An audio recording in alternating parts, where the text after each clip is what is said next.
All right, so this time we're talking about the extinguishing pairs. Extinguishing pairs in the intertype relations of socionics. Okay, this is another not so good relationship that extinguishes one another.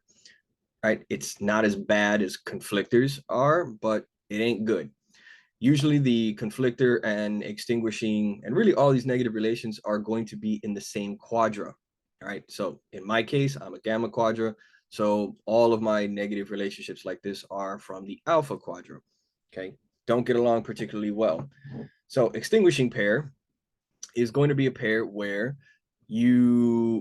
what you're valuing, your top dominant function essentially is the others ignoring element or function, if you will, and vice versa. What they value is what you're ignoring, right? So you're kind of at cross purposes here, and you're sort of arguing over each other, trying to dominate which thing is actually more important.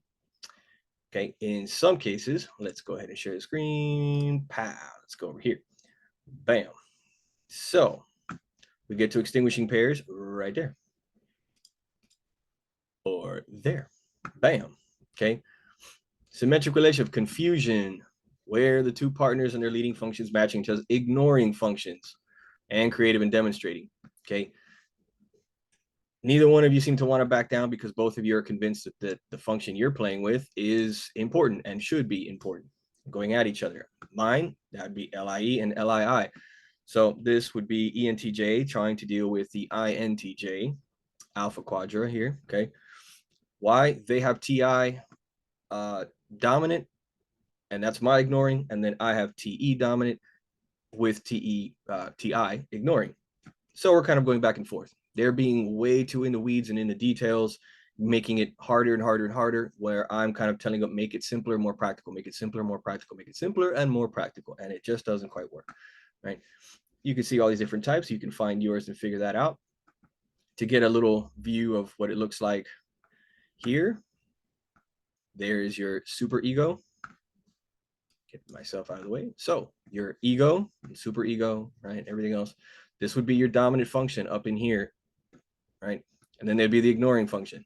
Whatever you're playing with is not working well with the ignoring function. Actually, that's the ignoring function here, right? Whoop, this right here. Okay. You're at cross purposes. So you're just kind of battling it out with each other. Hence, it doesn't work particularly well. Common problem that I would find it does make sense for me. As I said, Socionics itself is full of a lot of LIIs. It's a very LII rich kind of environment.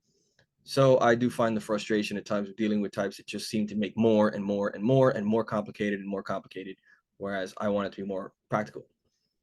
It's just kind of the way it is. Okay. It's not a horrible relationship. These can work for a while. You're just going to have these moments where you're kind of arguing over each other, but this isn't a doomed relationship. Okay. You can actually get along fairly well. All right. So that kind of touches with that. And should we show this? Maybe. There you got a chart, different charts, ENTJ, extinguishing function, EX, INTJ. Okay, you see a nice little chart there. Okay, so it pretty much covers extinguishing function and how it often can play out in the real world.